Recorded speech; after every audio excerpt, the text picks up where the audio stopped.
Okay, so what's the single biggest predictor of your success? I bet it's not what you think. It has nothing to do with your IQ. Today, we're diving into the power of emotional intelligence, or EQ. It's the skill of understanding your own emotions and even influencing the emotions of others. And honestly, it might be the most important skill you ever learn.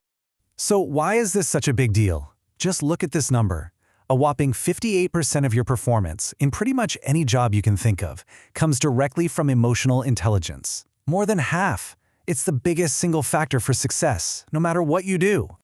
And this is where it gets really fascinating. We've spent our whole lives hearing about how important IQ is, right? But check out this comparison.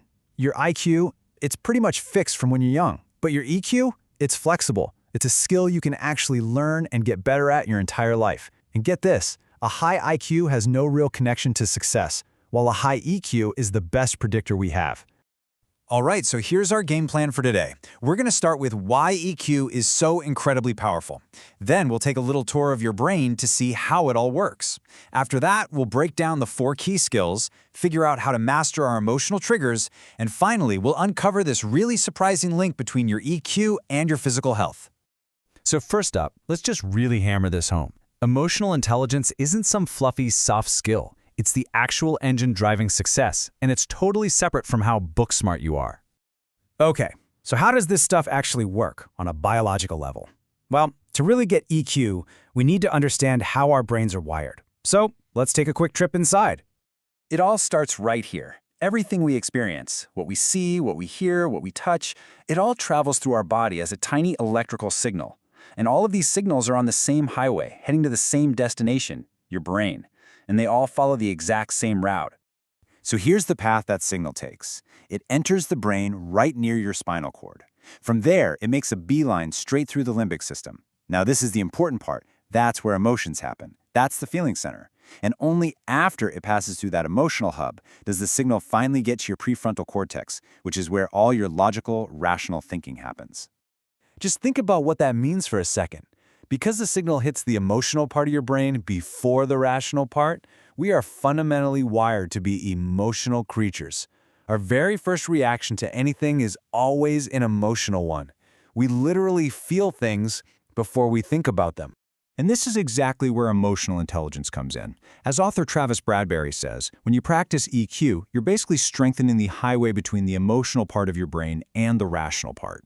The more you consciously connect what you're feeling with what you're thinking, the better that connection gets. It helps you use your emotions as useful information instead of letting them hijack you.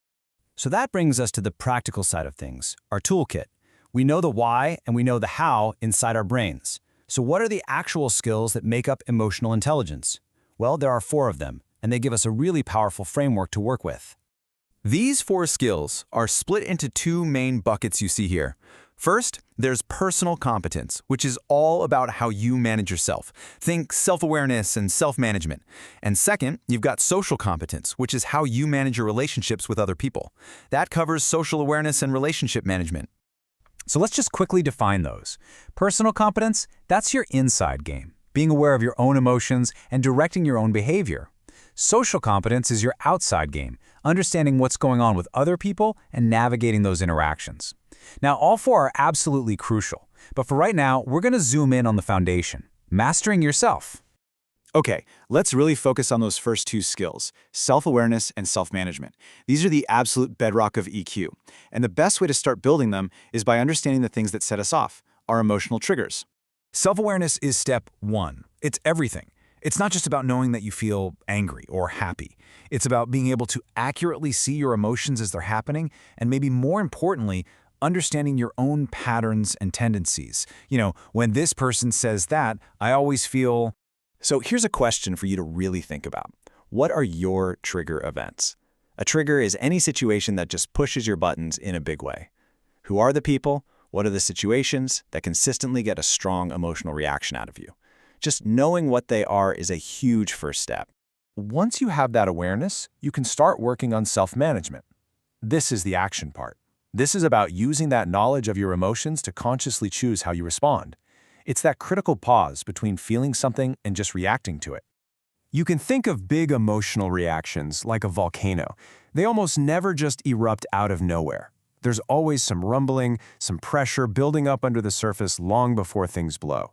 And the key to self-management is learning how to feel that rumbling. So how do you actually manage that pressure? Well, first, you use your self-awareness to recognize that rumbling. Then, you choose your response instead of having a knee-jerk reaction. Let's take a stressful job, like a veterinarian dealing with a client who's really upset about a bill. The gut reaction might be to get defensive. But with self-management, the vet feels that defensiveness starting to rise, and instead, they pause, they take a breath, they choose to respond calmly and with empathy.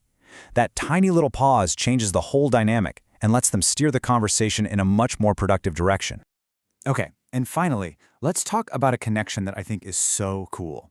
We've talked about success and behavior, but it turns out there's a really direct and powerful link between your emotional intelligence and your long-term physical health. Here's the main idea. Building your EQ isn't just a mental exercise. It's actually good for your body. The strength of your immune system is directly tied to your emotional state. How you handle stress has a real, physical effect on how well your body can fight off sickness.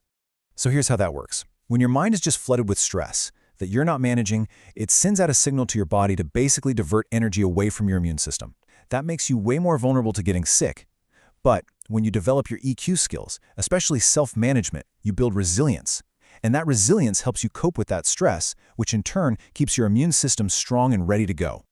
And that really brings us to the most important point of all of this. Unlike your IQ, your emotional intelligence is not set in stone. It is a flexible skill. It's something you can learn, practice, and improve your entire life.